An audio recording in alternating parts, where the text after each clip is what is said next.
It was the summer before college when my friends and I decided to spend a weekend at Birchwood House, an old, abandoned mansion on the outskirts of town. The house had been empty for decades, and rumors of its haunted past were enough to keep most people away. But we were thrill seekers, eager to confront the supernatural and prove our bravery.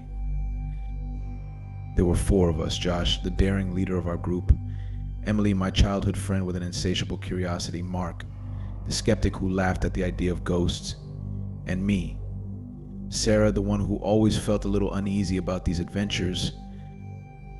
The house was even more imposing in person. Its tall, Gothic architecture loomed over us as we approached, the windows like dark, unblinking eyes. We set up camp in the grand parlor, the center of many ghost stories. The air was thick with dust and the scent of mildew, and every creak of the floorboards seemed to echo through the cavernous rooms. As dusk fell, Josh produced a Ouija board from his backpack, his eyes gleaming with excitement. "Let's see if we can make contact," he said, setting the board on a rickety coffee table. Emily and I exchanged nervous glances, but we both joined Josh and Mark around the board. We placed our fingers lightly on the planchette. The room grew eerily quiet as Josh spoke. "Is there anyone here who wishes to communicate?" For a long moment, nothing happened. I felt my heart pounding in my chest, a mix of fear and anticipation. Then slowly, the planchette began to move. Mark snorted, clearly thinking one of us was playing a prank.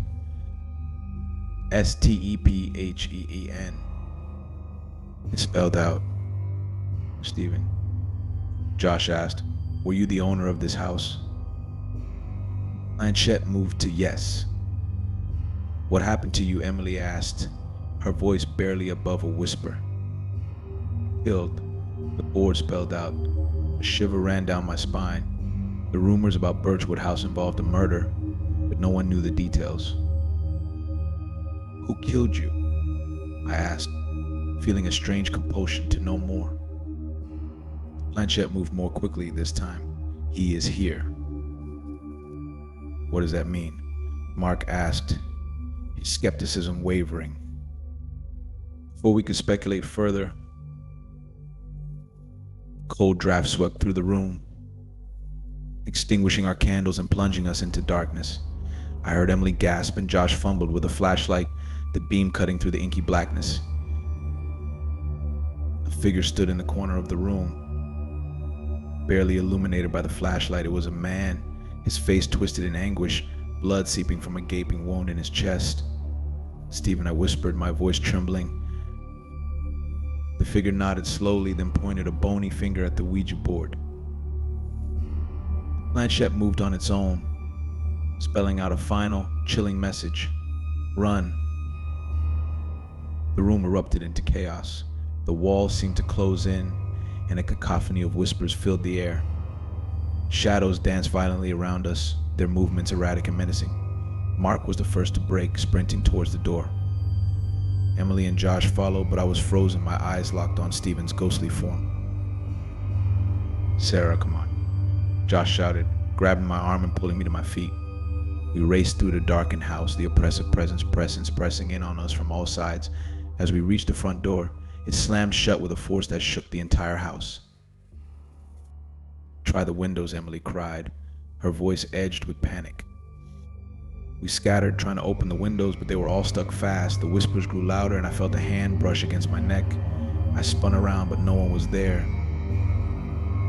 "We need to finish the session," Josh said. "We didn't close it properly. That's why this is happening." Reluctantly, we returned to the parlor. The planchette was still, but the board hummed with an unnatural energy. We placed our fingers on it once more. "Stephen, what do we do?" Josh asked. "Close the door," it spelled out. "What door?" Emily asked, her voice barely audible over the whispers. Suddenly, a hidden door in the wall creaked open, revealing a narrow staircase descending into darkness. The temperature plummeted, and a foul stench wafted up from below. "We have to go down there," I said, my voice trembling. Josh led the way, his flashlight flickering ominously. The stairs groaned under our weight, and I felt like we were descending into the bowels of the earth. The whispers grew louder and more insistent as we reached the bottom. We found ourselves in a small, dimly lit room. In the center was an ancient, blood-stained altar. Chains hung from the walls, and the air was thick with the scent of decay. The planchette moved again, spelling out a final message: break the chains. We didn't need any more prompting. Josh and Mark grabbed a rusty metal bar and began smashing the chains. With each strike, the whispers grew louder, more frantic. Finally, with a deafening clang, the chains broke and a rush of cold air swept through the room. The oppressive presence lifted, and the whispers ceased. We scrambled back up the stairs, desperate to leave Birchwood House behind. This time, the front door swung open easily, and we stumbled out into the night, gasping for breath. We never spoke about that night again. The Ouija board was left behind, buried in the darkness of Birchwood House. But sometimes late at night I hear those whispers again, a chilling reminder of the terror we unleashed. And I know deep down that some doors should never be opened.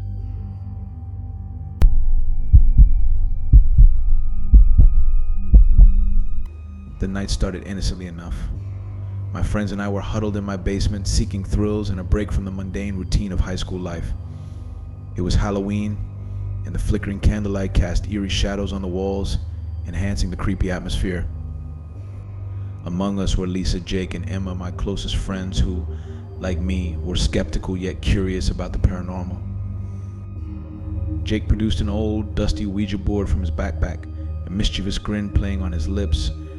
"I found this in my attic," he said, brushing away cobwebs. "Thought we could have some fun with it."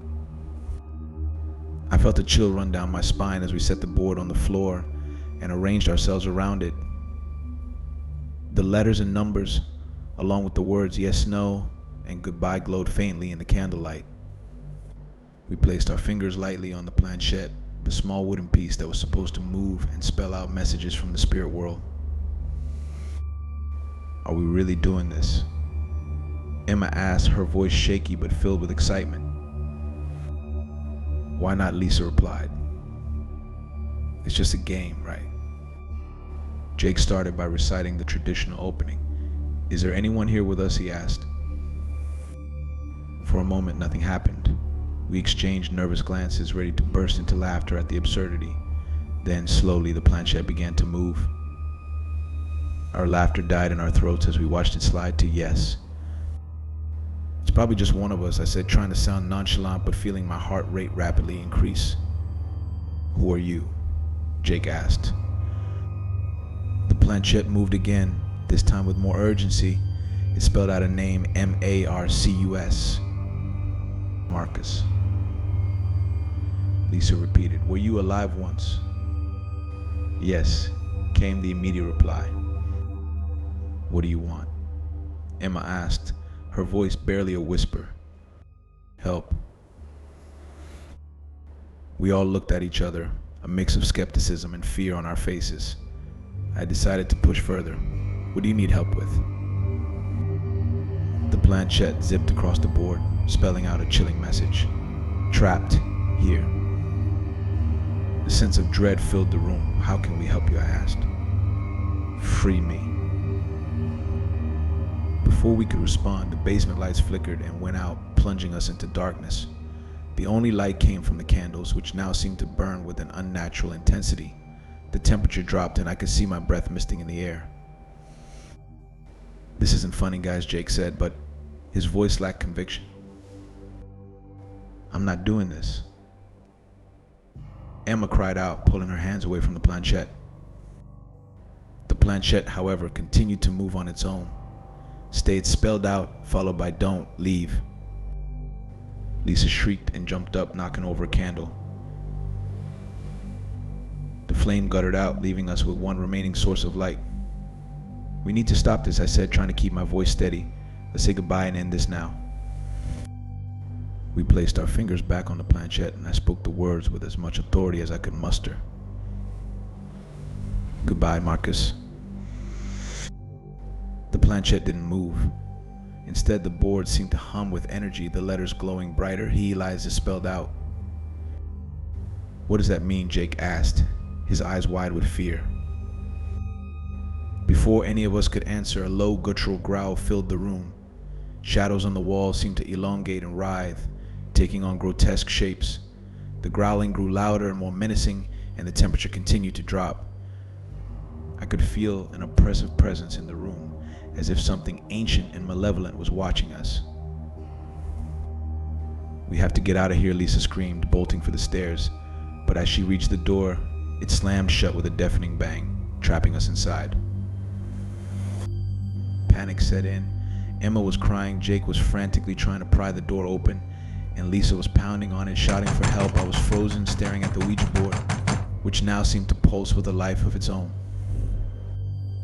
The growling turned into a sinister laugh, and a voice deep and otherworldly spoke from the shadows. "You cannot leave. You belong to me now." "Who are you?" I shouted, my voice cracking.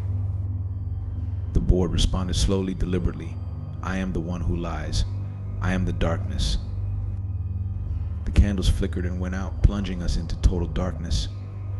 The air grew thick with the stench of decay. I could feel something cold and clammy brush against my arm, and I recoiled in complete terror. "Please let us go," Emma sobbed. The voice laughed again. "You opened the door. Now face the consequences." In the darkness, I could hear my friends' panic breathing, their movements frantic as they tried to find an escape. My own fear was paralyzing, but I knew we had to do something. "We need to close the session properly," I said, struggling to keep my voice steady. "Everyone, back to the board." We groped our way back to the Ouija board, our hands shaking as we placed them on the planchette once more. "Goodbye," I said, my voice firm. "We're saying goodbye." The planchette didn't move at first, but then slowly it dragged itself to the word goodbye. The oppressive atmosphere began to lift, the shadows receding, and the air warmed slightly. Suddenly the lights flickered back on. We were left panting in the basement, shaken but alive. The board lay still and lifeless on the floor. "Let's get out of here," Jake said, his voice barely above a whisper. We didn't need any further convincing. We bolted up the stairs and out of the house, not stopping until we were safely outside, bathed in the reassuring glow of the streetlights. We never spoke about that night again.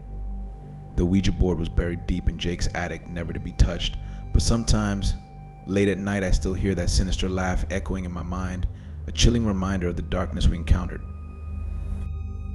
And I know deep down that we were lucky to escape, because not everyone does.